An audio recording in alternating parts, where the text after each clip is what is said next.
I show up and where?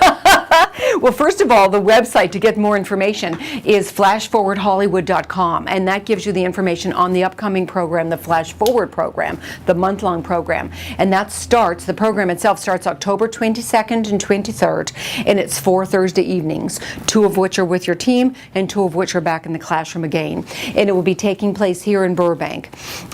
So I would go online and get that information and get signed up. You know, it's going to be it's also fun. That's the thing about me is yes, I keep saying the word business, but trust me, my goal in life is to have fun. First and foremost, that is my theme through life. Fun and joy, fun and joy, fun and joy. So everything I touch, everything I say, everything I do, everything I contribute is mixed in with fun. So I will, yes, you'll be doing your statistics sheet, but by God, I'm going to make it fun. Right. Okay? Can you tell me one mind-blowing experience that comes to your mind immediately from Flash Forward? From one of the students, yeah. You mean? Well, just because we've been talking about my husband, I would have to, that's the first thing that came to mind because I was thinking about him. And that was that he had been trying for years. Like I said, 2.5 years he was sitting by the phone. And within 3 months of doing Flash Forward, because his goal during Flash Forward was to meet either showrunners, he wanted to work in sci-fi as a TV writer.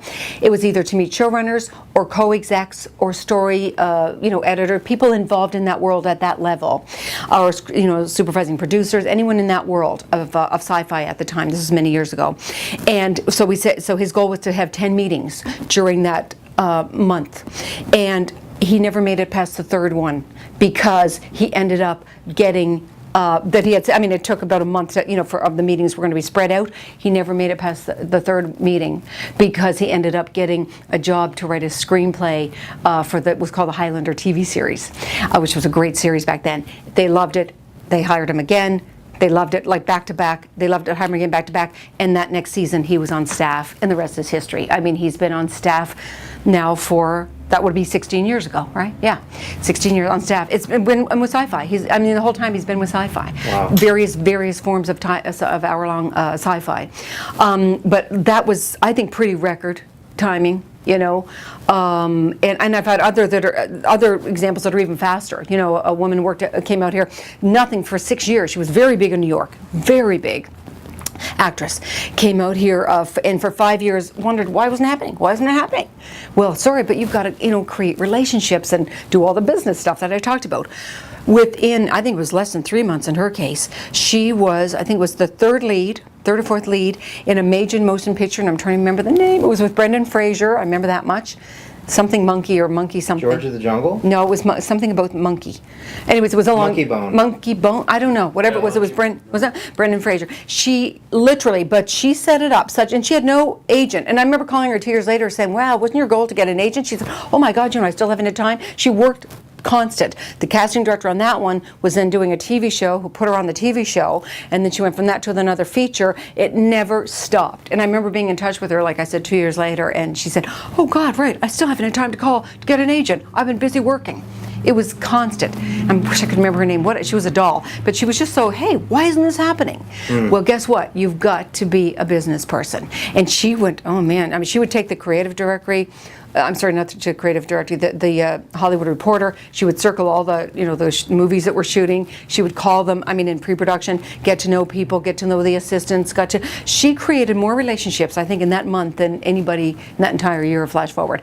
And within, I would say, about 2 months, she was cast in that big movie, and the rest was history for her. She never stopped. So, I could go on and on, because it's literally been thousands of people. Yeah.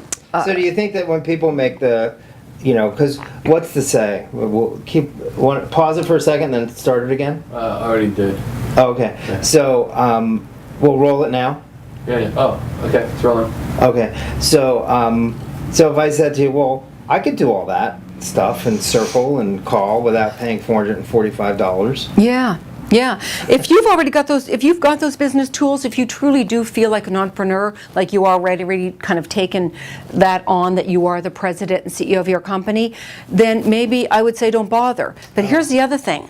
why I like doing it, why I'm kind of glad that, people have kind of talked me into doing this time, is because even though I've got all these tools, even though I've been teaching this, for God's sakes, if anybody's got the tools, it's me. But you know what? There's something about being held accountable, being put aside inside a structure where you have committed to a group of people that you were accomplishing that by 30 days, and you've got to report in, to a coach, to a partner. There's something about being accountable that a lot of times we have alumni coming back. They've already got the tools. We have a lot of alumni come back and do the class. Gwen said she's been 7 times? 7 times. A lot of people come back and take the class. Well, look at, I love, the reason I still love teaching it is because I would set my goal, because you're held accountable. You're held accountable by your coach.